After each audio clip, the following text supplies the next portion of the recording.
اتنا سننا تھا کہ امیہ مارے خوش کے پھولے نہیں سمایا، کہا ایک کالا غلام کے بدلے میں ہمیں گورا غلام مل رہا ہے، ساتھ میں دینار بھی مل رہا ہے، ساتھ میں اشرفیاں بھی مل رہی ہے۔ یہ سوچ کر اس نے غلام کو حضرت بلال کو ابو بکر کے حوالے کر دیا اور مسکراتا ہوا تمسخر کے انداز میں، استہزاء کے انداز میں، مذاق کے انداز میں ابو بکر سے کہا کہ تیرے پاس مال و دولت ہے مگر تم تجارت کرنا نہیں جانتے ہو، تم نے ایک کالے غلام کو گورے غلام کے بدلے میں خریدا ہے، ساتھ ہی ساتھ ہمیں اشرفیہ بھی تم نے دی ہے، درہم و دینار بھی تم نے دیا ہے، اور تم یہ سمجھتے ہو کہ میں نے سودا آسانی کے ساتھ تمہارے ساتھ کیا ہے، نہیں، تم خسارے میں ہو، تم نقصان میں ہو۔ حضرت ابو بکر صدیق ارشاد فرماتے ہیں اے امیہ تم یہ ظاہری دیکھ رہے ہو کہ میں خریدار ہوں اور میں خسارے میں ہوں، ارے تم تجارت کرنا نہیں جانتے ہو، اگر تم اس سے زیادہ قیمت مانگتے تو میں تو اس غلام کے بدلے میں اپنی ساری جائیداد دینے کے لیے تیار تھا، اپنی ساری ملکیت دینے کے لیے تیار تھا، اور اتنے میں تمہارا پیٹ نہیں بھرتا تو میں کہیں اور سے قرض لے کر بھی اس غلام کو خرید لیتا اور میں تمہیں قرض کے طور پر اشرفیہ دے دیتا، دینار دے دیتا، درہم دے دیتا، مگر تم نے تو بہت آسانی کے ساتھ غلام کو بیچ دیا ہے۔ حضرات گرامی آپ ذرا تصور کیجئے حضرت غلام حضرت بلال کی خریداری میں حضرت ابو بکر صدیق نے کتنا دینار خرچ کیا ہے۔ سرکار کی بارگاہ میں لے کر جاتے ہیں حضرت بلال کو، حضرت بلال کی نظر جیسے ہی پیارے مصطفیٰ کے چہرے مبارک پر پڑتی ہے آنکھوں سے موسلادھار آنسو جاری ہو جاتے ہیں، نگاہ مصطفیٰ پڑتی ہے، نظر سے نظر ملتی ہے، اور ایسا جام مصطفیٰ جان رحمت نے حضرت بلال کو پلا دیا کہ حضرت بلال قدموں میں گر جاتے ہیں، پیارے مصطفیٰ نے سینے سے لگا لیا ہے اور ارشاد فرمایا سنو آج کے بعد یہ بلال کسی کا غلام نہیں ہے۔ حضرت ابو بکر صدیق نے کہا یا رسول اللہ ہم بھی آپ کے غلام ہیں، بلال بھی آپ کے غلام ہے، اور میں آپ کو گواہ بناتا ہوں کہ آج کے بعد بلال کسی کا غلام نہیں ہوگا، آزادی کی زندگی اسے حاصل کر رہا ہوں، میں اسے آزادی کا پروانہ عطا کر رہا ہوں، آج کے بعد یہ جہاں چاہے وہاں رہ سکتا ہے۔ حضرات گرامی تو حضرت بلال رضی اللہ تعالیٰ عنہ کو غلامی کی زنجیروں سے آزاد کرنے والی ذات کا نام حضرت ابو بکر صدیق ہے، ان کی مال و دولت راہ خدا میں سب سے زیادہ کام آنے والی جن کی دولت ہوئی ہے وہ حضرت ابو بکر صدیق کی ذات ہے۔ حضرات گرامی آقا کریم صلی اللہ تعالیٰ علیہ وسلم نے اسی لیے حضرت ابو بکر صدیق رضی اللہ تعالیٰ عنہ کے مقام کو اور ان کے رتبے کو بہت زیادہ بلند فرمایا ہے۔ جب حضرت بلال کو حضرت ابو بکر نے خریدا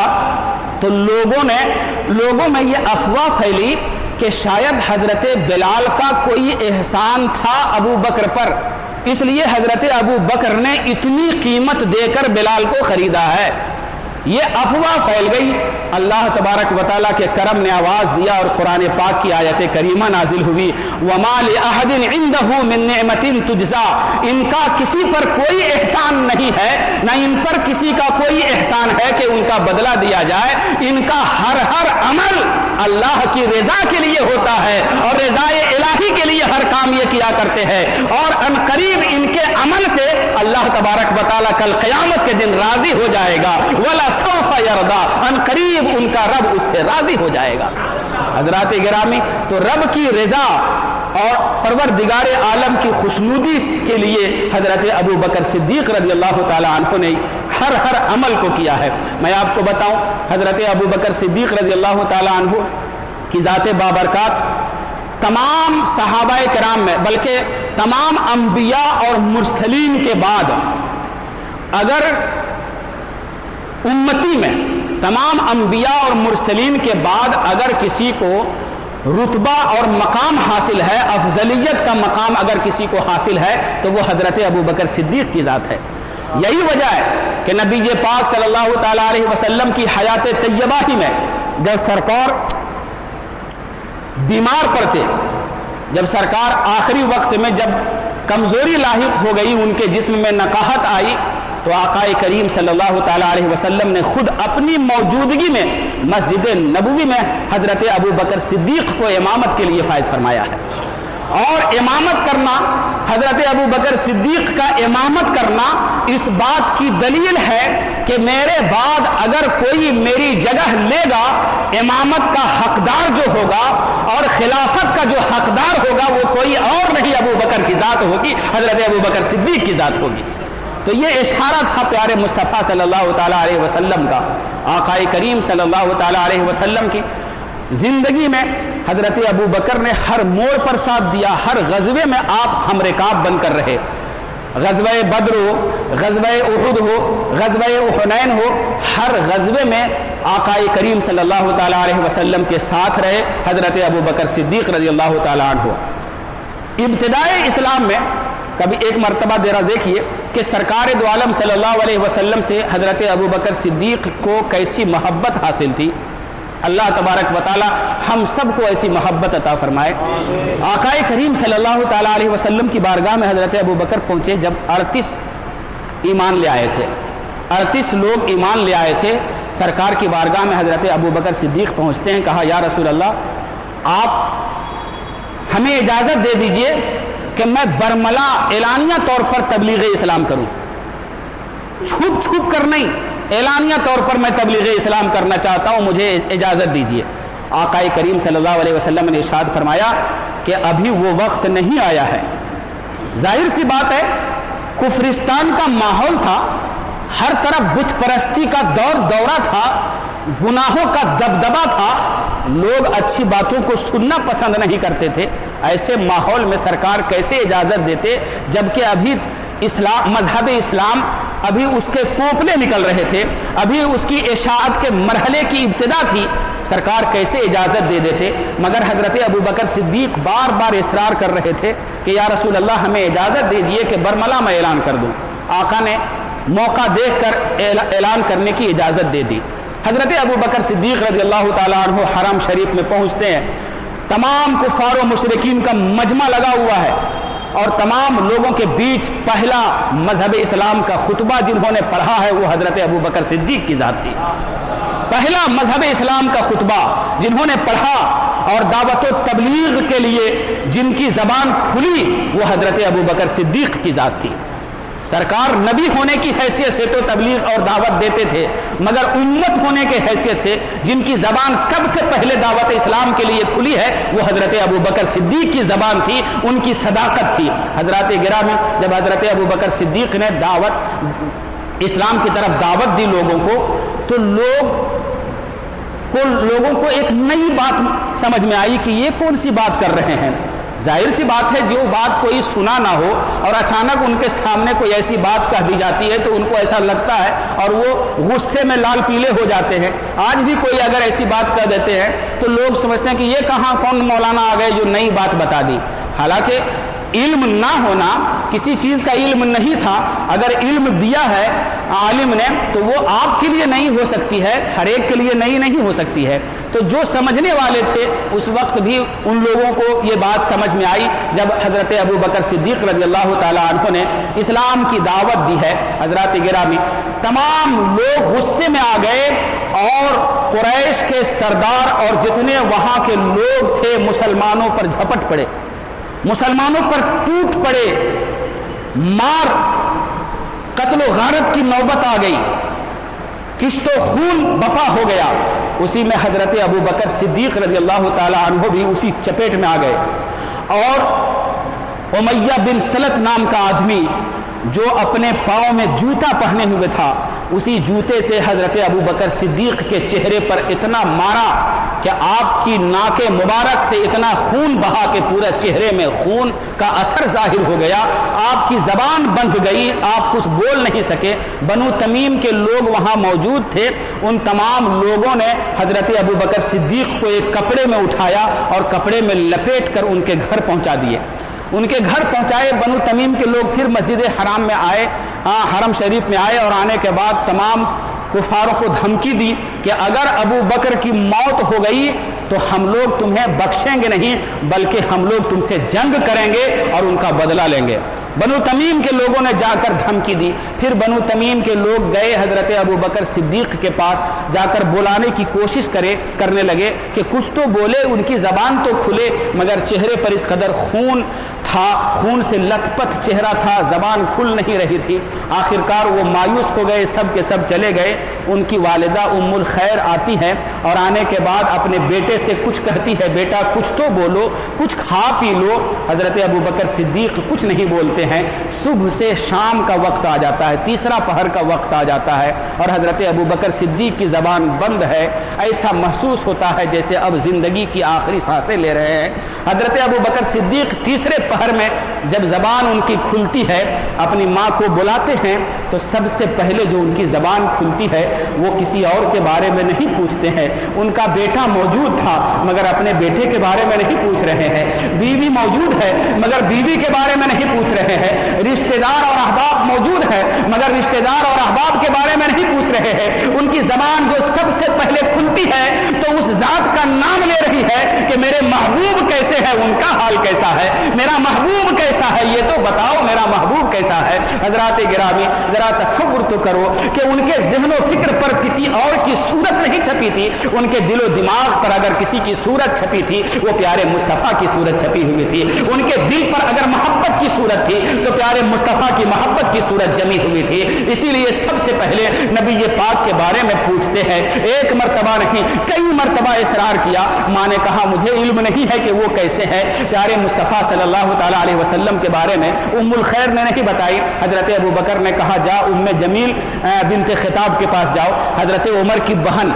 کے پاس جاؤ، انہیں پتا ہوگا کہ محمد کیسے ہیں، میرے محبوب کیسے ہیں، میرے آقا کیسے ہیں۔ ماں جاتی ہے، جانے کے بعد پوچھتی ہے کہ بتائیے میرا بیٹا ایسا ہے، میرے بیٹے کی طبیعت خراب ہے، جاکنی کا عالم ہے اور وہ محمد کے بارے میں پوچھ رہا ہے، ذرا ان کے بارے میں کچھ بتاؤ۔ ام جمیل کہتی ہے مجھے بھی اس کا علم نہیں ہے، میں جاتا ہوں، چلو ان کے پاس۔ آپ بھی گئی، وہ بھی گئی حضرت ابوبکر صدیق کے پاس، کھانے کے لیے پوچھی، پینے کے لیے پوچھی۔ حضرت ابوبکر فرماتے ہیں کہ میں اس وقت تک نہیں کھاؤں گا، میں اس وقت تک نہیں پیوں گا جب تک کہ پیارے مصطفیٰ کا چہرہ نہ دیکھ لو، جب تک کہ نبی پاک کا چہرہ نہ دیکھ لو۔ حضرات گرامی چہرے مصطفیٰ کو دیکھنے کے لیے، نبی پاک کی صورت کو اپنی آنکھوں میں دیکھنے کے لیے بے قرار اور بے تاب نظر آ رہے ہیں۔ آخرکار ام جمیل نے کہا وہ اچھے ہیں، ابن ارقم کے گھر میں موجود ہے، پیارے مصطفیٰ صلی اللہ علیہ وسلم کو دیکھنے کے لیے ام الخیر ان کی ماں سہارا دے کر لے جاتی ہے اور لے جانے کے بعد سرکار کی بارگاہ میں جب پہنچتے ہیں حضرت ابوبکر صدیق غش کھاتے ہیں اور سرکار کے جسم پاک سے لپٹ جاتے ہیں، ہوش آتا ہے تو سرکار کی بارگاہ میں عرض کرتے ہیں یا رسول اللہ آپ ٹھیک ہیں، آپ اچھے ہیں، اب مجھے کوئی چیز کی تکلیف نہیں ہے، آپ کے چہرے کو میں نے دیکھ لیا ہے، گویا کہ ہمیں مکمل طریقے پر شفا مل گئی ہے، ہمیں مکمل طریقے پر صحت یابی مل گئی ہے۔ حضرات گرامی یہ حضرت ابوبکر صدیق کی ذات تھی۔ حضرت ابوبکر ارشاد فرماتے ہیں یا رسول اللہ یہ میری ماں ہے، میرے ماں کے بارے میں آپ دعا فرما دیجئے کہ انہیں بھی اللہ تبارک و تعالی ہدایت دے دے۔ پیارے مصطفیٰ دعا فرماتے ہیں اور انہیں بھی دعوت اسلام دیتے ہیں۔ ان کی ماں ہے، ان کے دل کی دنیا بدل جاتی ہے، اپنے بیٹے کو سرکار سے محبت اور ان کے جذبے کو دیکھتی ہے تو دیکھ کر بےتاب ہو جاتی ہے اور یہی کہتی ہے کہ وہ کیسی ذات ہے جن کی محبت میں میرا بیٹا دیوانہ ہو چکا ہے، یقیناً وہ کوئی عام ذات نہیں ہوگی، یقیناً وہ تمام مخلوقوں میں سب سے بہتر ذات ہوگی۔ آپ بھی ان کے دامن سے وابستہ ہو جاتی ہے اور کلمہ طیبہ پڑھ کر اسلام میں داخل ہو جاتی ہے۔ حضرات گرامی نبی پاک صلی اللہ تعالی علیہ وسلم کے یہ جانثار صحابی ہے، اتنے اس قدر جانثاری فرمائی ہے کہ ان کی ہر ادا بے مثال نظر آتی ہے۔ ان کی دولت تمام دولتوں پر سب سے زیادہ کام آنے والی دولت نظر آتی ہے اور بے